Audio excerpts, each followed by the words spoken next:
Bharat Malaysia के बीच हालिया व्यापार समझौता। हाल ही में भारत और मलेशिया के बीच एक व्यापक व्यापार और रणनीतिक सहयोग समझौता हुआ है। इस समझौते के तहत दोनों देशों ने व्यापार, निवेश, डिजिटल भुगतान, तकनीक, ऊर्जा, कृषि और क्षेत्रीय सहयोग जैसे कई महत्वपूर्ण क्षेत्रों में आपसी साझेदारी को मजबूत करने पर सहमति जताई है। ये समझौता दोनों देशों के रिश्तों को कॉम्प्रहेंसिव स्ट्रैटेजिक पार्टनरशिप के स्तर पर ले जाता है।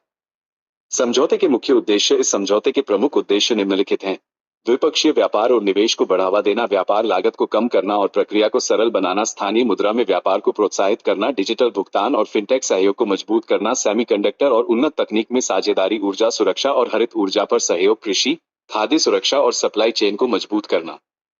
आसियान क्षेत्र में भारत की भूमिका को सशक्त करना। व्यापार और निवेश में क्या सहमति बनी? दोनों देशों ने व्यापार और निवेश प्रवाह बढ़ाने पर सहमति जताई है। विनिर्माण, तकनीक, ऊर्जा और बुनियादी ढांचे में निवेश को प्रोत्साहन मिलेगा। छोटे और मध्यम उद्योगों एमएसएमई के लिए नए अवसर खुलेंगे। व्यापार प्रक्रियाओं को आसान और तेज बनाने पर जोर दिया गया है।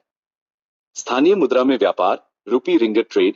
भारत और मलेशिया ने रुपया और मलेशियाई रिंगिट में सीधे व्यापार को बढ़ावा देने का निर्णय लिया है। इससे डॉलर पर निर्भरता कम होगी। मुद्रा विनिमय लागत घटेगी। छोटे व्यापारियों और निर्यातकों को सीधा लाभ मिलेगा।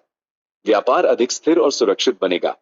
डिजिटल भुगतान सहयोग। दोनों देशों ने डिजिटल भुगतान प्रणालियों को आपस में जोड़ने पर सहमति जताई है। इससे सीमा पार भुगतान और रेमिटेंस आसान होंगे। पर्यटक, छात्र और व्यापारी बिना नकदी के भुगतान कर सकेंगे। डिजिटल अर्थव्यवस्था को बढ़ावा मिलेगा। सेमीकंडक्टर और टेक्नोलॉजी सहयोग। सेमीकंडक्टर निर्माण और सप्लाई चेन में सहयोग बढ़ाया जाएगा। रिसर्च, इनोवेशन और स्किल डेवलपमेंट पर फोकस होगा। इलेक्ट्रॉनिक्स, एआई और डिजिटल तकनीक में साझेदारी मजबूत होगी। ये सहयोग भारत की तकनीकी आत्मनिर्भरता को समर्थन देगा।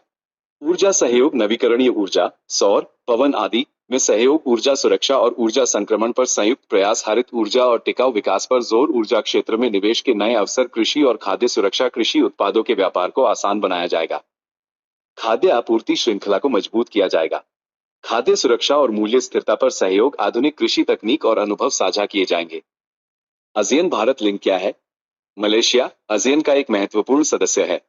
ये समझौता भारत आसियान व्यापार संबंधों को और मजबूत करता है। भारत को दक्षिण पूर्व एशिया के बाजारों तक बेहतर पहुंच मिलती है। क्षेत्रीय आपूर्ति श्रृंखला और आर्थिक एकीकरण को बढ़ावा मिलता है। भारत मलेशिया व्यापार का वर्तमान स्तर। दोनों देशों के बीच द्विपक्षीय व्यापार लगभग 18-20 अरब अमेरिकी डॉलर के आसपास है। भारत का निर्यात। परिष्कृत पेट्रोलियम उत्पाद, दवाइयां, कृषि उत्पाद, मशीनरी। भारत का आयात। पाम ऑयल, इलेक्ट्रॉनिक कंपोनेंट्स, औद्योगिक कच्चा माल। दोनों देशों को क्या लाभ हुआ? भारत को लाभ। आसियान क्षेत्र में मजबूत उपस्थिति, तकनीक और सेमीकंडक्टर सहयोग, सस्ता और तेज व्यापार, निवेश और रोजगार के अवसर। मलेशिया को लाभ।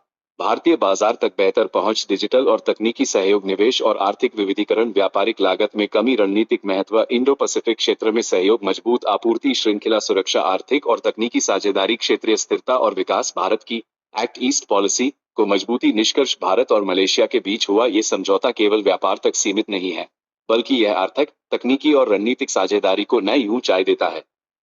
स्थानीय मुद्रा में व्यापार, डिजिटल भुगतान, सेमीकंडक्टर सहयोग और आसियान कनेक्टिविटी जैसे कदम दोनों देशों के लिए दीर्घकालिक लाभ सुनिश्चित करेंगे।